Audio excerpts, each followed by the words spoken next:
제가 먼저 16절의 말씀을 봉독하겠습니다.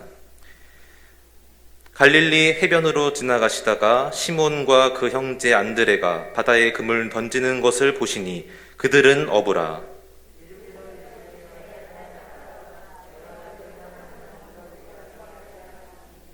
곧 그물을 버려두고 따르니라.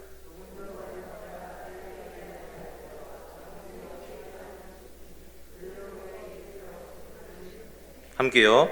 곧 부르시니 그 아버지 세베대를 품꾼들과 함께 배에 버려두고 예수를 따라 가니라. 아멘. 네, 예수님께서 이 땅에 오셔서 가르치시고 전파하시고 고치시는 이 세 가지 사역을 하셨는데, 특별히 예수님께서 12명의 이 제자를 데리고 다니시면서 함께 사역을 하셨습니다. 그런데 그 12명의 제자 가운데에는 특별히 예수님께서 더욱더 사랑하고 아끼는 제자들이 있었습니다. 그 세 명이 바로 시몬, 베드로, 야고보, 요한, 이 세 명의 사람이었습니다. 그리고 오늘 그 본문의 내용이 바로 그 세 명과 또 안드레까지 이렇게 같이 제자로 부르시는 내용이 나오게 됩니다.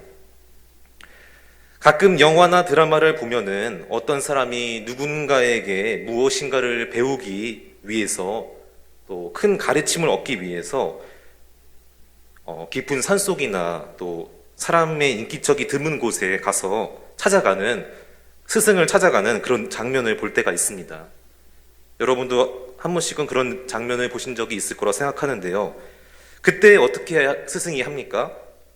자기를 찾아온 제자를 보고 제자로 받아주는 것이 아니라 제자가 될 수 있는지 없는지 자격을 테스트하게 됩니다.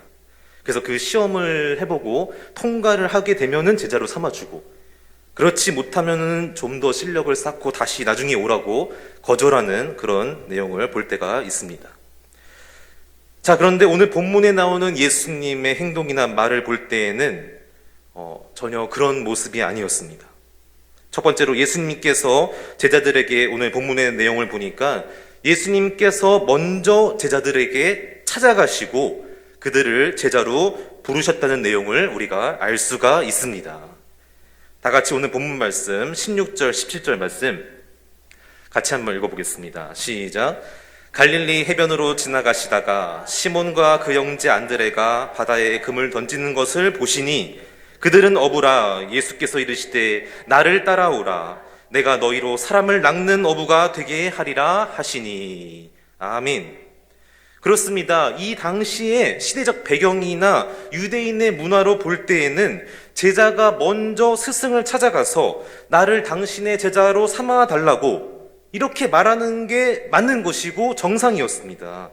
그게 바로 스승과 제자의 모습이었습니다. 그러나 오늘 예수님께서 보여주신 이 모습은 그 당시의 시대적 배경이나 유대인의 문화로 볼 때에는 있을 수가 없는 행동이었다는 것이죠. 비상식적인 행동이었다는 것이죠. 절대로 하면은, 스승으로서 절대로 하면은 안 되는 행동이었다는 것이죠. 그러나 예수님의 모습은 달랐습니다. 예수님께서는 먼저 어부들을 보시고 그들에게 다가가셔서 내 제자가 될 수 있는지 없는지를 테스트하신 것이 아니라 나를 따라오라고 부르시면서 제자가 될 수 있는 은혜를 주신 줄로 믿습니다. 그래서 뒤에 나오는 19절, 20절도 마찬가지라는 것이죠. 세베대의 아들 야고보와 요한도 마찬가지라는 것이죠. 그렇습니다. 사랑하는 성도 여러분, 오늘 주님께서는 늘 언제나 우리를 먼저 불러주시고 찾아와 주시고 만나주시는 분이신 줄로 믿습니다. 우리가 어찌해야 될 바를 몰라서 방황하고 힘들어하고 괴로워하고 있을 때에도 주님께서는 나를 보시고 기억해 주시고 찾아와 주시고 만나 주시고 내 마음을 만져주시고 또 내 생각을 지켜주시고 평안한 길로 인도해 주실 줄로 믿습니다. 이게 바로 다른 종교에는 없는, 오직 기독교에만 있는 놀라운 주님의 은혜라는 것입니다. 분명히 우리가 알아야 될 것은 내가 어떤 행위를 하고 노력을 하고 자격을 갖추었을 때 주님이 나를 만나주시는 게 아니라는 거예요. 내가 부족하고 자격 없고 공로도 없고 흠이 많은 죄 많은 죽을 수밖에 없는 그런 사람이지만 주님께서는 나를 위해서 먼저 이 땅에 오셨고 나를 먼저 사랑해 주시고 피 흘리시고 죽임 당하시고, 이게 바로 주님의 모습이라는 것이죠. 그리고 이게 바로 은혜라는 것입니다. 이 은혜가 바로 우리에게 있기 때문에 오늘 이 자리에도 우리가 나온 줄로 믿습니다. 내가 이 자리에 나온 것이 아니라 주님께서 우리를 이 예배 자리로 불러주셨다는 사실을 믿으시기를 바랍니다. 그래서 우리는 언제나 이것을 기억해 두는 것이죠. 구원받은 것도 마찬가지죠. 내 노력과 공로로 구원받은 하나님의 자녀가 된 것이 아니라 주님께서 나를 위해서 십자가 보혈의 은혜를 베풀어 주셨기 때문에 그 십자가 보혈의 은혜와 공로 때문에 내가 구원받은 하나님의 자녀가 될 수 있었던 것입니다. 얼마 전 새벽 기도회 때 당회장 목사님께서 이런 말씀을 해주셨습니다. 우리 인생은 내가 주어가 아니라는 것이죠. 주님께서 내 인생의 주어가 되신다. 이것을 반드시 기억해야 된다라고 말씀하셨습니다. 그러면서 작년에도 여러 번 말씀하셨지만 우리는 능동적인 존재가 아니라는 거예요. 우리는 수동적인 존재라는 것이죠. 내가 열심히 노력하고 애쓰고 몸부림치면은 다 성공하고 잘 됩니까? 아니라는 것이죠. 열심히 성공하고 열심히 노력하고 애쓰고 몸부림쳐도 실패할 수 있습니다. 잘 안 될 수 있습니다. 그러나 주님께서 나에게 은혜를 베풀어 주시고 복을 내려 주시면은 반드시 승리할 줄로 믿습니다. 믿습니다. 그래서 이 강대상에서 제가 설교하는 것도 마찬가지죠. 부교육자가 돌아가면서 이제 순서가 되니까 제가 이 자리에 올라온 것이 아니라 오늘 주님께서 저를 이 자리에 세워주셨다는 사실을 믿으시기를 바랍니다. 그래서 저는 항상 그렇게 생각해요. 그렇게 생각하면은 긴장감도 또 부담감도 그게 줄어들더라고요. 왜냐하면 하나님께서 나를 세워주시고 난 하나님의 그 나를 세우신 하나님의 그 말씀만 전하면 된다. 그런 마음으로 하면은 연약한 모습보다는 오히려 담대해지더라고요. 그게 바로 은혜죠. 설교자에게 베풀어 주신 하나님의 은혜라고 생각합니다. 저는 2020년 7월 15일을 잊을 수가 없습니다. 2020년 7월 15일 수요일을 잊을 수가 없어요. 아마 제 목회 끝난 날까지 못 잊을 것 같은데요. 그날 저녁 수요 기도회 때 제가 설교였거든요. 그러나 저는 그날 수요일 저녁에 설교를 하지 못했습니다. 결국 그날 오병우 목사님이 창세기 1장 1절로 저 대신 설교를 하셨는데 제가 집에서 그 온라인 영상 예배를 드리면서 참 많은 것을 느꼈습니다. 원고도 다 썼고 정말 그렇게 열심히 준비했는데 설교를 하지 못하고 집에서 온라인으로 영상을 드리는 저의 모습을 보고 또 오병우 목사님이 창세기 1장으로 그렇게 열심히 설교하는 모습을 보면서 막 교차하는 그런 모습, 희비가 교차하는 모습을 보면서 또 많은 것을 느꼈습니다. 그렇구나. 내가 정말 주님의 은혜 없이는 이 자리에 설 수가 없구나. 다시 한번 철저하게 깨달았다는 것이죠. 그래서 저는 창세기 1장 1절을 볼 때마다 항상 그때 생각이 납니다. 내가 그때 오병호 목사님이 이 말씀으로 내가 설 수 없었을 때 저 대신 설교를 하셨는데 그때 생각이 항상 나더라고요. 그래서 오늘도 정말로 하나님의 은혜가 아니면 저는 이 자리에 설 수 없다는 생각으로 먼저 열심히 물론 준비하고 노력했지만 그래도 하나님의 은혜를 더 많이 구하는 그런 저의 모습이 있었던 것 같습니다. 여러분도 그렇게 나아갔으면 좋겠습니다. 늘 언제나 주님의 은혜에 감사하면서 이 자리에 나온 것 내가 열심히 해서 나온 것입니까? 아니죠. 이 시간 살아있게 해주시고 건강 주시고 또 여러 가지 환경과 여건을 허락해 주신 하나님께서 나를 예배의 자리로 불러주시고 예배를 통해 하나님께 영광 돌릴 수 있도록 은혜 주심에 감사하시는 저 여러분 모두가 되기를 주님의 이름으로 축복합니다. 축복합니다. 그래서 오늘 우리가 항상 기억해야 될 것은 바로 내가 아무 자격 없고 공로 없지만 조건 없지만 주님께서 먼저 나를 불러주시고 나를 먼저 구원해 주시고 자녀 삼아 주시고 그래서 그 은혜를 생각할 때 감사하고 기뻐하고 감격하고 주님 앞에 나와서 예배 드리는 것입니다. 이것을 항상 기억하면서 여러분이 늘 항상 예배자로 승리하게 되기를 주님의 이름으로 축복합니다. 두 번째로 오늘 예수님께서 어부들을 부르시는데 제자로 부르시면서 하신 말씀을 우리가 같이 보기를 원하는데요. 다 같이 17절에서 18절 말씀 같이 한번 읽어보겠습니다. 17절 18절 말씀 시작. 예수께서 이르시되 나를 따라오라. 곧 그물을 버려두고 따르니라. 아멘. 지금 예수님께서 제자들을 부르신 내용이 어떤 말씀을 하고 계십니까? 나를 따라오라. 내가 너희를 사람을 낚는 어부가 되게 해주겠다. 지금 여기서 사람을 낚는 어부라는 단어를 사용하셨는데, 이 말은 아마 베드로와 또 안드레가, 그리고 오늘 자신의 인생 가운데에서 처음 들어본 말이었을 것 같습니다. 사랑하는 성도 여러분, 이 낚는다는 단어는 사람에게 사용하는 단어가 아닙니다. 고기를 낚을 때 사용하는 단어지 사람한테 사용할 수 있는 단어가 아니라는 것이죠. 사람이 물고기도 아닌데 사람을 어떻게 낚습니까? 그래서 사람을 낚는다는 말은 어법에도 맞지가 않고 그 당시에 그런 말은 존재하지도 않았습니다. 그런데 예수님께서 오늘 뭐라고 말씀하셨습니까? 내가 너희로 사람을 낚는 어부가 되게 하리라. 한 번도 들어보지 않은 말을 하셨다는 것이죠. 그렇습니다. 베드로와 안드레는 지금까지 평생을 고기를 잡으며 살아왔고, 물고기를 잡는 것이 그들의 삶의 전부였습니다. 그런데 이제부터는 물고기를 낚는 어부가 아니라 사람을 낚는 어부가 되게 해주겠다라고 다시 말씀해 주시고 있는 것입니다. 다시 말하면은 사람의 영혼을 구원하고 살리는 그 일이 이제부터 너희 두 사람의 인생의 전부고 그러한 삶을 살아가라고 말씀하시고 있는 것입니다. 그래서 오늘 예수님께서 그들의 직업이 어부였기 때문에 사람을 낚는 어부라고 말씀하신 것입니다. 만약에 어부가 아니라 다른 직업의 사람이었다면 분명히 다른 표현을 사용하셨을 것입니다. 지금 사람을 낚는 어부는 그들의 직업이 어부였기 때문에 그렇게 사용하셨던 것입니다. 여기서 우리가 알 수 있는 것은 바로 이것이 예수님께서 이 땅에 오신 이유이며 당신의 제자들의 삶이 이렇게 되기를 원하시고 있다는 사실을 우리가 깨달아야 됩니다.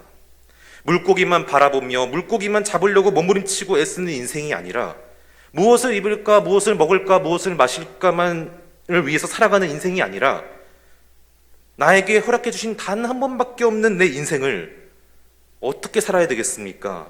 하나님의 나라를 위하여 나에게 맡겨주신 구원 사명을 감당하기 위하여 예수님 십자가 복음을 증거하는 인생으로 살기 위하여 살아가라고 말씀하시고 있는 것입니다. 믿으십니까? 우리의 삶이 이러한 삶이 되어야 된다는 것이죠. 자, 더 놀라운 것은 예수님께서 지금 제자들이 한 번도 들어보지 않는 말을 하셨을 때 제자들의 반응이라는 것이죠. 그들이 즉시 바로 어떠한 말대꾸도 변명도 하지 않고 그물을 버려두고 예수님을 따르기 시작했다는 것입니다. 왜 그랬을까요? 아니, 지금 무슨 소리 하냐고, 사람을 낚긴 뭘 낚냐고, 말도 안 되는 헛소리 하지 말라고 이러면서 거절하고 따라가지 않을 수도 있었는데, 오늘 말씀해 보니까 그 어떠한 일체의 망설임도 없이 주님의 음성에 순종하면서 따라갔다는 것입니다. 왜 그렇게 행동했을까요? 바로 예수님의 그 음성을 들었을 때 성령님께서 그들과 함께 하셨고 성령님께서 그들로 하여금 깨닫게 해주셨기 때문에 가능한 줄로 믿습니다. 바로 제자들이 그때 예수님의 음성을 들었을 때 성령님께서 역사하셨고 성령님께서 그들로 하여금 깨닫게 해주셨다는 것이죠. 이게 인간의 생각과 방법으로 이해가 되는 말입니까? 납득이 되는 말입니까? 이건 완전 말도 안 되는 소리죠. 근데 그 말을 듣고 즉시 그물을 버려두고 따라갔다? 이건 인간이 역사한 게 아니죠. 성령님께서 그 순간 역사하셨다는 것이죠. 그래서 우리는 늘 항상 성령 충만한 삶을 살기 위해서 성령이 나와 함께 하심을 구하는 기도를 해야 된다는 것입니다. 말씀을 듣고 깨닫고 역사하시는 분이 바로 성령 하나님이시기 때문에 늘 항상 성령님의 도우심을 구하고 성령 충만한 삶을 살 수 있도록 주님께 간절하게 기도하는 저 여러분 모두가 되기를 간절히 소망합니다. 오늘 우리가 이 말씀을 보면서 오해를 하면 안 되는 것이 한 가지가 있습니다. 지금 이 말씀이 내가 하고 있는 일이나 직장이나 사업장이나 모든 생업을 다 내려놓고 그냥 24시간 전도만 하면서 주님을 따라가라 이런 의미가 아니라는 것이죠. 지금 이 당시의 제자들은 자신의 생업도 심지어 가족도 다 내려놓지 않으면은 제자의 사명을 감당할 수가 없었기 때문에 지금 그렇게 한 것이고요. 오늘날 우리에게는 그런 의미가 아닌 것입니다. 자, 그렇다면 오늘을 살고 있는 우리에게 이 말씀은 어떤 의미일까요? 여러분, 그물이 어부에게 있어서 무엇입니까? 어부에게 있어서 그물은 가장 중요하고 소중하고 자기 인생 가운데 절대로 없어서는 안 되는 가치 있고 귀한 것이죠. 포기할 수 없는 내 생명줄이죠. 근데 그들이 바로 예수님을 따라갈 때 그물을 버렸다. 이게 무엇을 의미할까요? 바로 내가 지금까지 살면서 가장 귀하고 가치 있게 여겼던 그 꽉 붙잡고 있었던 것을 다 내려놓으라는 거예요.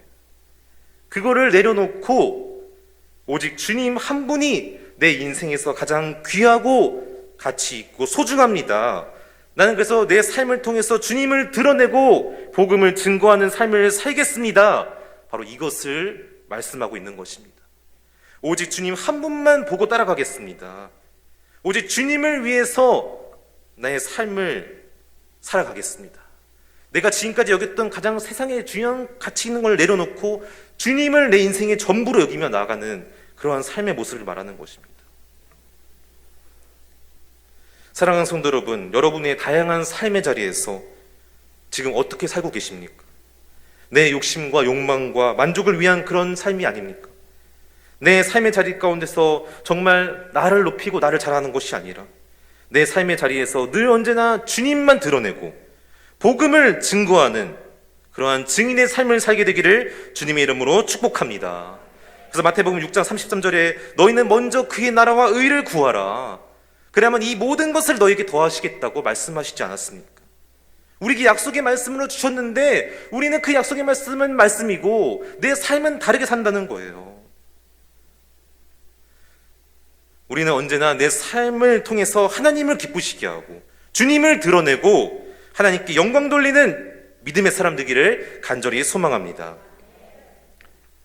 제가 2019년에 중고등부 여름 수련회 때 외부로 나가서 이렇게 수련회를 했었는데 둘째 날 어떤 여자 강사분을 모시고 특강을 듣는 시간이 있었습니다.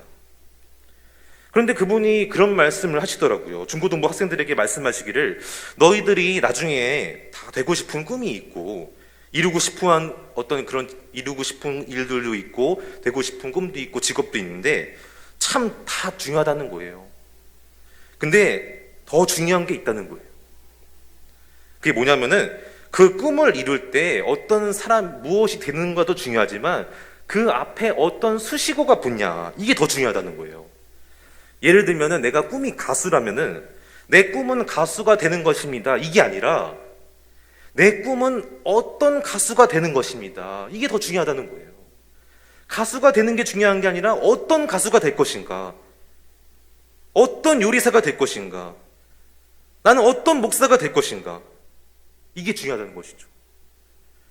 그러면서 마지막으로 강조하시면서 덧붙였던 말씀이 나는 너희 모두가 어떠한 꿈을 갖고 그 꿈을 이루는 것도 중요하지만 그 꿈을 이뤘을 때 그 사람이 바로 너희 모두가 하나님을 높여드리고 하나님께 영광을 돌리고 하나님의 은혜를 간증하는 그런 과학자, 그런 선생님, 그런 가수, 교사가 되었으면 좋겠다 이러면서 그런 말씀을 하시더라고요. 저는 그때 그분의 이야기를 들으면서 많은 생각을 해봤습니다. 나는 지금 목사인데 그러면 나는 어떤 목사가 되기 위해서 끊임없이 몸부림치고 노력을 했나 이런 생각을 해봤습니다. 나는 어떤 목사인가? 목사는 목사인데 어떤 목사인가 나는? 여러분도 마찬가지입니다. 내가 장로다, 권사다, 안수집사다, 집사다 이게 중요한 게 아니라 나는 하나님 앞에서 어떤 장로인가? 나는 하나님 앞에서 어떤 권사인가? 나는 주님 보시기에 어떤 안수집사, 집사인가? 이게 중요하다는 것이죠. 이러한 고민이 날마다 우리에게 있어야 된다는 것입니다. 제가 이전에도 한번 말씀드렸지만 예수 믿지 않는 사람들이 우리 일산명성교회 장로님, 권사님, 안수집사님, 집사님 볼 때 저분이 믿는 예수님 나도 믿고 싶다. 저분이 다니는 일산명성교회 나도 다니고 싶다. 이런 마음 들어야 되지 않겠습니까? 예수 천당 불신지옥 맞는 말이죠. 그러나 요즘 누가 듣습니까? 다 손가락질하고 욕하지 않습니까? 말로만이 아니라 예수 천당 불신지옥 맞는 말이지만 말로만 입으로만이 아니라 정말 내 삶을 통해서 믿지 않는 사람들에게 그런 복음을 예수님을 전하는 저 여러분 모두가 되기를 주님의 이름으로 축복합니다. 축복합니다. 자, 그리고 더 중요한 한 가지가 있습니다. 바로 오늘 예수님께서 이 제자들을 부르시는데 이 부분을 원어로 보면은 이렇게 직역해 볼 수가 있습니다. 나를 따라오너라. 그리고 나는 너희를 사람을 그물로 잡는 어부로 만들어 줄 것이다. 다시 말하면은 너희들 스스로 될 수 있는 게 아니라 아까도 말씀드렸다시피 능동적인 존재가 아니라 수동적인 존재라는 거예요. 주님이 사람을 낚는 어부로 만들어 주시겠다는 거예요. 내가 스스로 될 수 없다는 거예요. 그렇기 때문에 제자들은 자신들의 환경이나 조건이나 능력의 부족함으로 인해 염려하거나 걱정할 필요가 없습니다. 왜냐하면 내 힘으로 노력하고 되는 게 아니라 주님께서 만들어 주시는 은혜가 있을 때 되기 때문입니다. 나는 오직 예수님 한 분 바라보면서 주님 가시는 그 길을 순종하면서 따라가면 되는 거예요. 그 결과는 내가 하는 게 아니에요. 주님이 만들어 주시는 거예요. 제자는 내가 되는 게 아니에요. 주님이 만들어 주시는 거예요. 내가 하나님의 자녀가 된 것이 아니에요. 주님께서 나를 하나님의 자녀로 삼아 주신 거예요. 이 자리에 내가 나온 게 아니에요.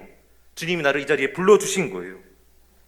늘 언제나 주님이 내 삶의 주어가 되고 주님의 은혜만이 내 삶 가운데 나타나게 되기를 우리가 기도하며 애쓰며 노력하며 살아가야 될 줄로 믿습니다. 그래서 바로 우리가 그러한 은혜를 달라고 기도해야 되는 것이죠. 주님, 오늘 제가 하루 살아갈 때 나를 드러내고 나의 육신의 정욕과 만족을 위해 살아가는 것이 아니라 제가 비록 힘들고 어렵지만 그 길이 어렵죠. 얼마나 어렵겠습니까? 그러나 그럼에도 불구하고 내 삶을 통해서 주님 한 분만 드러나기를 원합니다. 그렇게 기도해야 된다는 거예요. 그게 진짜 제자고 하나님의 자녀라는 것이죠. 제 삶을 통해서 수많은 믿지 않는 영혼들, 제 힘으로는 할 수 없지만 제가 노력하고 애쓰고 그 길을 걸어갈 때, 십자가 지는 마음으로 갈 때 주님께서 그런 은혜를 허락해 주실 줄로 믿습니다. 이렇게 기도해야 된다는 것이죠. 저도 마찬가지고 우리 모두가 항상 무엇을 먹을까 입을까 마실까에만 집착하고 몰두하는 경우가 너무나 많았습니다. 특별히 사순절 기간임에도 불구하고 우리는 주님이 진정 원하시는 삶의 모습은 잊어버리고 내가 내 생각, 내 방법에만 집착하면서 나의 유익만을, 만족만을 위해 살아갈 때가 참 많았습니다. 하지만 오늘 다시 한번 이 말씀을 통해서 주님께서 우리에게 정말 원하시는 삶의 모습은 그러한 삶이 아니라 힘들고 어렵지만 그래도 사람을 낚는 어부, 주님만 드러내고 복음만 증거하는 내 삶이 되기를 위해 순종하면서 나가는 저 여러분 모두가 되기를 바랍니다. 특별히 지금 코로나 때문에 너무나 많이 힘들고 어렵습니다. 500명 이상이 죽어가고 있고 또 45만 명 이상의 확진자가 매일 나오고 있고, 그러니까 지금 이 시국에 우리에게 더욱더 필요한 것은 주님의 은혜이고 그 은혜를 받기 위해서 우리가 더욱더 깨어서 기도해야 될 줄로 믿습니다. 특별히 내일부터 우리가 앞으로 3주간 새벽을 힘들지만 어렵지만 깨우고 더욱더 간절하게 기도하고 특별히 나한테 맡겨주신 사명을 위해서 그 사명 감당하기 위해서 주님 저에게 건강을 주세요, 물질을 주세요 라고 기도하는 그런 믿음의 결단이 있고 순종하며 나가는 우리 모두가 되기를 주님의 이름으로 축복합니다. 축복합니다. 그리할 때 주님의 크고 놀라우신 은혜가 우리 삶 가운데 늘 언제나 함께 해주시고 만복으로 복을 내려 주실 줄로 믿습니다. 믿습니다. 기도하겠습니다.